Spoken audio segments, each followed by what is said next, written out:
How do I know what God is doing in my life? That is the number one question that I get in spiritual direction.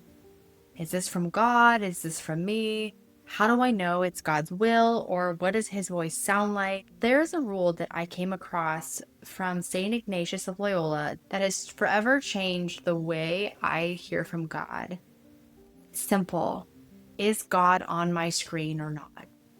And so in this video, I want to unpack what discernment looks like, whether that's decisions or that just sensing God moving in your life or hearing his voice.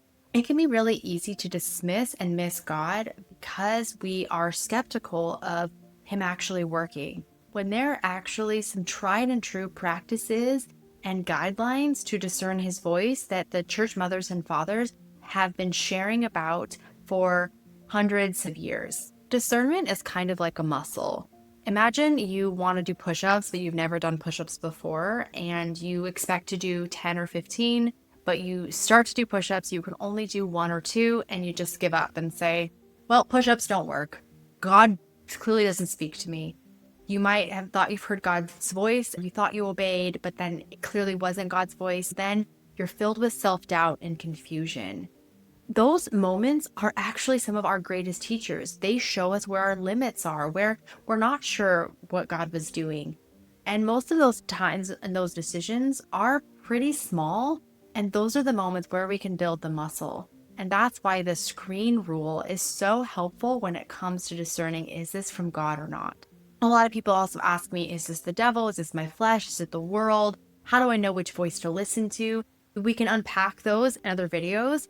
I think the biggest thing is to come back to is just, what is the Lord doing? If we find God, all the other voices can find their right place in our life, and we don't have to worry so much about whether this is from the devil or ourselves or not, because we're finding God. I'm going to share with you a couple examples from my own life and how I've used the screen rule to discern, is this from God or not, where I clearly heard him say no, but it was after a process of discernment. And also where I heard God speak to me very clearly, which in the past I would have written off as it was just my self-talk. It wasn't God. I'm probably deceiving myself. And it actually really was from God because I put it through this process of discernment that I learned from St. Ignatius. So you might be like, St. Ignatius, who is he? In the 15th century, he wrote the spiritual exercises, which I've done twice now, and I also lead them as well. They really help you discern, how do I abide with Jesus daily? And how do we follow him in my own life? Particularly, one of the ways he's really impacted the church is with his rules of discernment, of unpacking the movements of our interior life when we are with God and when we are influenced by the enemy or the evil one. He has this concept that I think is very helpful when it comes to discernment. And that concept is consolation and desolation. I've talked about it in other videos, but I'm going to try to do it justice here. Consolation, we hear that word and we often think good feelings like positivity, God's working in our life, blessings, we're hearing from the Lord clearly, something that feels really good. We oftentimes relate emotions to that, like the ancients would call it affect, where I feel warm affections towards God. And then desolation would be something more negative, confusion, despair, discouragement, unsure where God is. You feel like you're in a sense of trials or tribulation. And that can be circumstantial or it can be emotional, but God can be working in both consolation and desolation. And we typically will equate consolation to God and desolation with the enemy. But really the discerning factor is God on my screen or not? And that will show me whether I'm in consolation or desolation. Why is that important to discernment? Because often as we think about discernment as decision, I need to decide if I take a job, if I marry a person, we think about these big things. But God is in every single moment of our life. And so discernment is not on these macro big levels. He's in these micro moments where I think some psychologists have talked about how we make 30,000, probably getting this wrong, 30,000 decisions a day. We have micro decisions that we're making all the time. And are we attuning to God or not? Now, this is not to overwhelm you and think, oh, I have to tune to God every single second. We can't. Like, you can't do 75 push-ups all at once if you've never done it.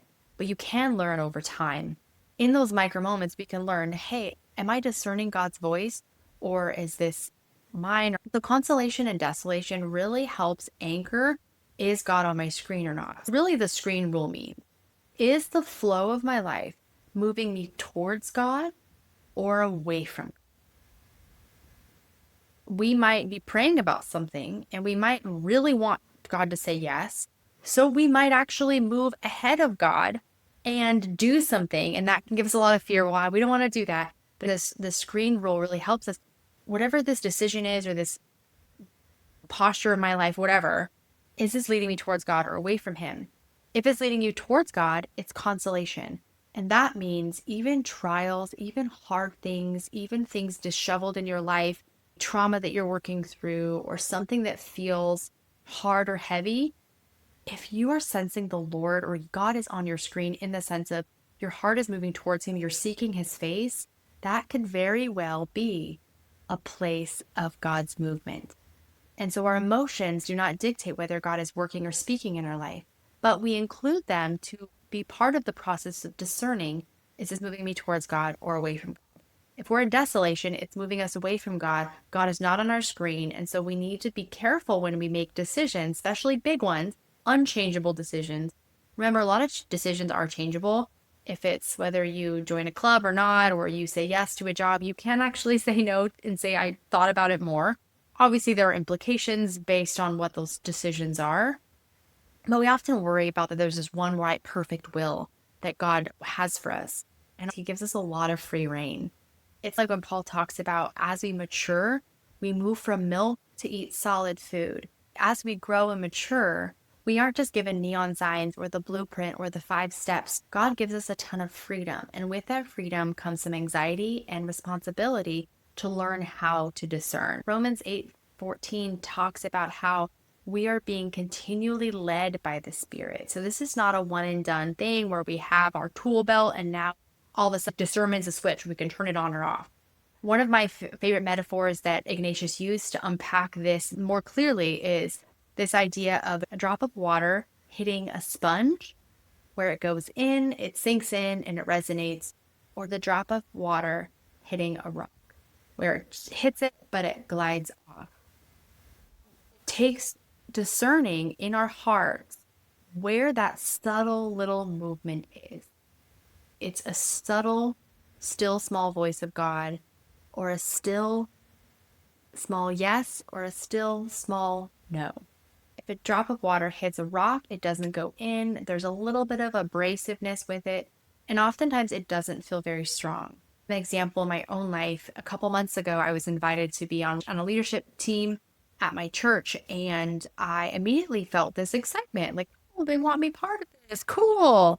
Well, I didn't know it was my ego. I just thought, well, seems like a yes. But then these voices started to creep in, like, oh, this is going to be a lot of work. Don't do it. I was having this conversation with myself, not discerning. I was like, God probably wants me to do it because it's hard. You know, if I feel like it's a no, it's probably a yes because God makes me do hard things. And I was like, where is that coming from? That's some religiosity coming into my mind. So as I discern more and more, I move towards the process of discerning, and more, I just felt the drop of water hitting a rock, like it wasn't going in. Particularly because in the last few months, God had been clearly showing me what He was inviting me into this next year or two. And I knew that if I said yes to this leadership position, it would take 2 to 3 years of my life.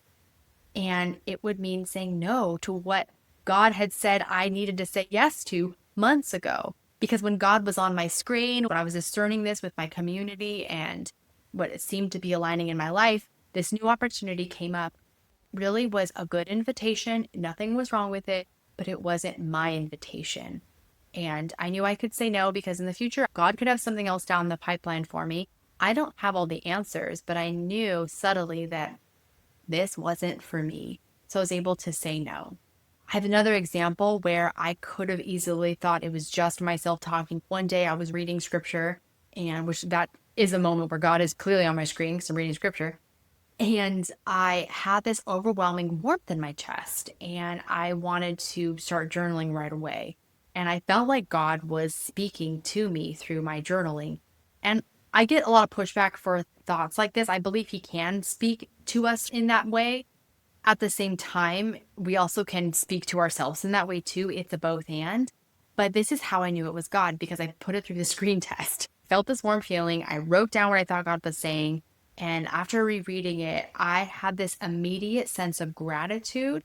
And I was actually at home alone at this time. No one was around to think I was weird. I was sitting on the couch, jumped off the couch, and I started praising God and dancing in my living room and just saying thank you. And just started saying how wonderful he was. And I started thinking about God. My orientation from that journaling moment was toward God. And so it led me to him. And it felt like a drop of water hitting a sponge, but in a very impactful, powerful way. So those are two examples of how discerning can, on the surface, seem positive and negative feelings. Is that the best barometer of what God is doing? Maybe not. And it wasn't a clear, audible voice. It was sensing the interior movements of the heart. Does it go a little left or a little right? Does it go in or does it roll off? And those are the discerning moments where little by little we can work the muscle and discern over time by testing it out. And trust me, there have been plenty of times where I thought I heard God's voice and it clearly wasn't. But those are the best places to learn and discern. God is not surprised. He's not like, oh, can't believe you didn't hear my voice. You're so dumb. You're so stupid. Those voices are probably old teachers, parents, ourselves trying to clean us up. But that's not the move. The move is to go, Lord, thank you for showing me. Because then every moment of missing a discerning moment with God becomes a discerning moment of consolation. God, thank you for showing me this. Thank you for your good grace to show me. Where did I miss this? That's how we learn. We learn through our mistakes. We learn through thinking, that wasn't really God. That was me. Okay. That's what listening to me sounds like. Now you're in the process of learning, what does my voice sound like in me? And your voice isn't always bad. Sometimes our voices totally align with God. Paula Darcy has this quote, and I've used it in a couple of my other videos. God comes to you disguised as your light. And so the screen rule helps discern. And we bring everything, all of our life, as Hebrews 4, I believe 16 says to us, come boldly before the throne of grace with everything in your life. Not just decisions, just to get a marching order from God because he's a military leader, but he's your loving father. You're his child. We get to experience and practice union with God in moments of discernment. I go deeper in writings about discernment and what it means to follow the Lord and all the intricate parts of our life. If I ever lead the spiritual exercises of Ignatius, I will post about that on Substack. If you're curious about the other hidden ways that God speaks to us, then I encourage you to check out this video next.